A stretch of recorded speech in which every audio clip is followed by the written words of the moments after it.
زما عزتمندو نن درته یوه ډیره عظیم الشانه او خاص وظیفه بیانوم. دا مختصره وظیفه ده لیکن دومره طاقتوره او پاورفل وظیفه ده چې دا د ستاسو تقدیرونو لره بدلونکې وظیفه ده.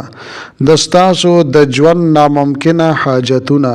ناممکنه دعاګانو لره پوره کوونکې وظیفه ده. د ستاسو د ژوند نه د مشکلاتو او د پریشانو نه د نجات لپاره یوه ډیره خاص وظیفه ده. دا صرف یو پیره په خپل ژوند کې آزماو کوي. ډیر په خشوع وضو سره تاسو دا وظیفه او دا عمل وکړئ، ان شاء الله تعالی ژوند به الله جل شانه بدل کی، تقدیر به الله جل شانه بدل کی، دعاګانې به مو ډیرې زر قبول او منظور شي.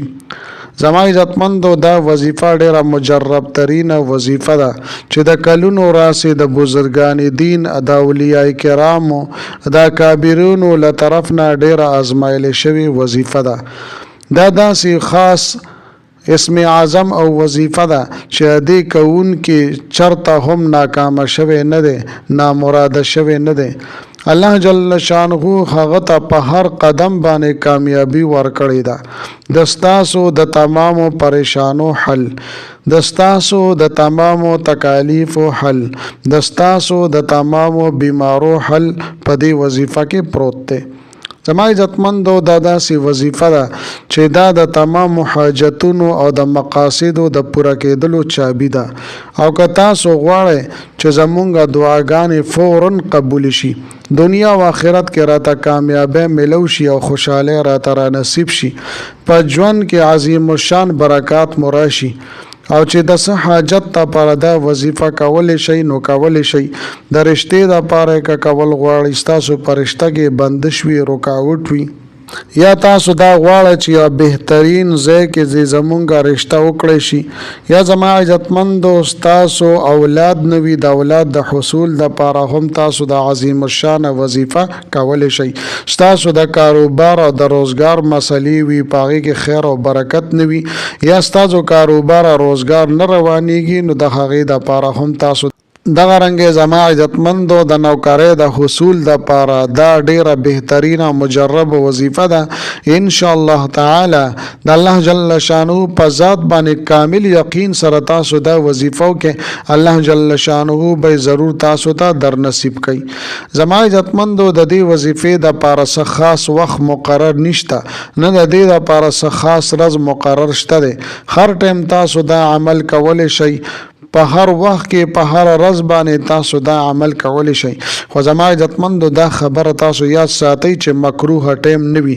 ځکه دا نفل دی، په دې کې 12 رکعاته نفل دی او نفل مکروه ټایم کې نه کیږي، یعنی قبلیږي نه. نو زما عزتمندو چې کوم د سحر موز نه پس ټایم وینور خطو پورې هغه ټایم کې تاسو دا نفل نشئ کولی. د قرنګ د غرمې په ټایم کې هم تاسو دا نفل نشئ کولی، او چې کله د مازیګر موز مو وکړو نو تر ماښامه پورې تاسو دا نفل نشئ کولی. د دې نه علاوه تاسو په هر ټایم کې که د شپې وي که د ورځې تاسو دا وظیفه، دا عمل او دا نفل کولی شئ.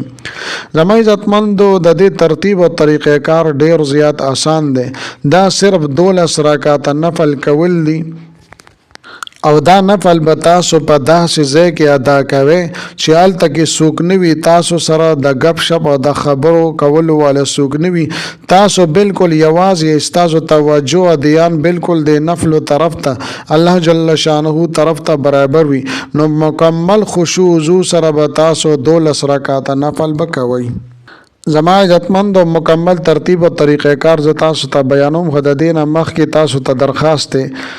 که چېرې زما دا چینل مو لا تر اوسه پورې سبسکرایب کړي نه وي، نو برای مهرباني دا چینل سبسکرایب کړئ. سبسکرایب سره خوا کې د ټلی والا نشان دی، دا تاسو کلیک کړئ او سلیکټ آل یې کړئ، د دې دپاره چې د هر راتلونکي ویډیو نوټیفیکیشن تاسو ته میلاویږي. ځکه چې زما عزتمندو په دې چینل کې زه تاسو ته هر قسم مستند وظایف راوړم، هغه مستند وظایف چې ما له خپلو استادانو د هغې اجازت راکړی دی.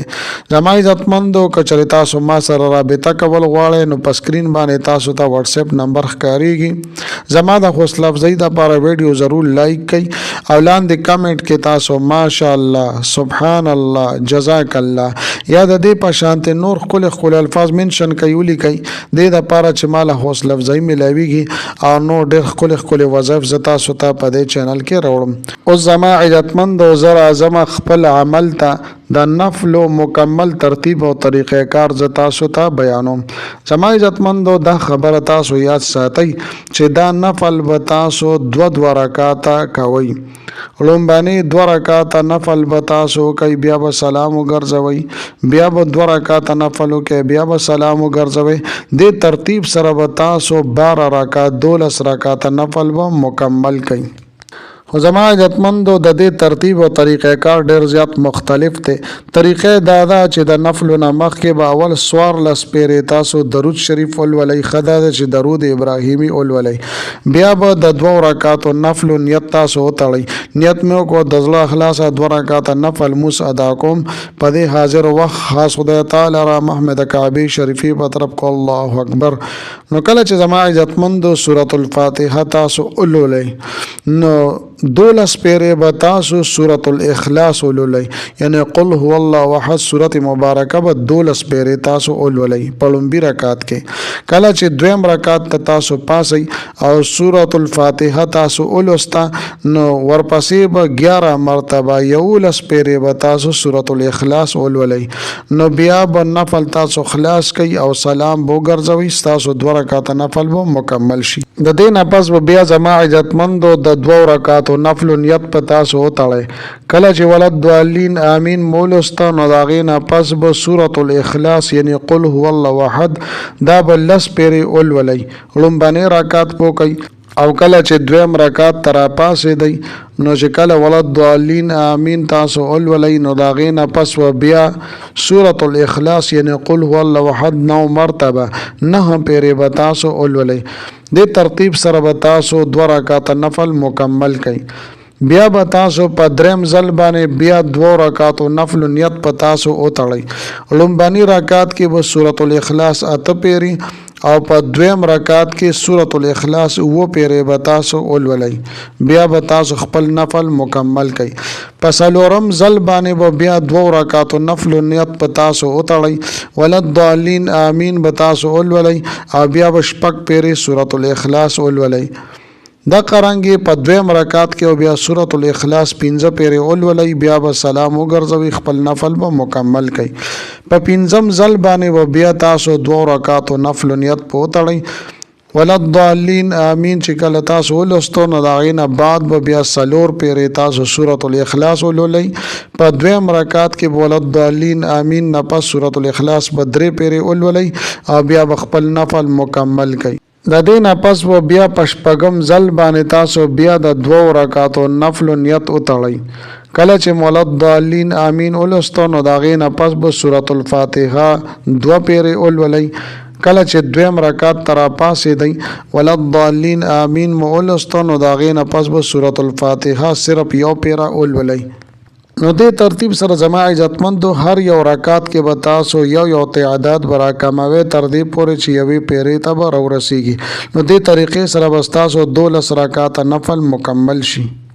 او زما عزتمندو تاسو دا 12 رکعات نفل وکړه نو دې سره بوس کوي تاسو سره دې سره به تاسو دا کوي چې د دې طریقه دا ده چې د دې باندې تاسو ته څومره ثواب ملو شو څومره درجه درته ملو شي هغه به ټولې د نبی علیه الصلاۃ والسلام اهل او عیال یعنی حضرت فاطمه رضی الله تعالی عنها حضرت امام حسن او حسین رضی الله تعالی عنہ هغه ته او بخي یعنی دې ثواب بغي ته او بخي او د نفل نه پس و بیا زما عزتمند 100 مرتبه سل پیرې به تاسو دا ولولئ و الهکم اله واحد لا اله الا هو الرحمن الرحیم او د دې نه پس و بیا سلورمه کلمه لا اله الا الله وحده لا شريك له له الملك وله الحمد وهو على كل شيء قدير دا به 100 مرتبه سل پیرې ولولئ کله چې مداول است نو بیا به سوارلس پیرې درود شریف ولولئ او بیا به سجده باندې سر کېږدئ هم د دې سجدې په حالت کې به د الله جل شانه نه دعاګانې وغواړئ زما عزتمندو ضرور به ضرور به الله جل شانه چې سم تاسو غواړئ درکوي به خو چې خشوع عاجزي او صحیح طریقې سره تاسو دا 12 رکعات نفل وکړئ او د الله جل شانه نه په عاجزۍ سره دعاګانې وغواړئ په جړه سره په سجده کې دعاګانې وغواړئ کریم رب ډیر سخی ذات ته ضرور به ضرور به ان شاء الله تعالی چې سم تاسو غواړئ الله جل شانه به درعتا کوي زما عزتمند ډیره مجربه وظیفه ده ډیره بهترینه وظیفه ده په خپل باندې هم کوي خپل ورونو دوستانو ته هم د صدقې جاریه په تور باندې شیر کوي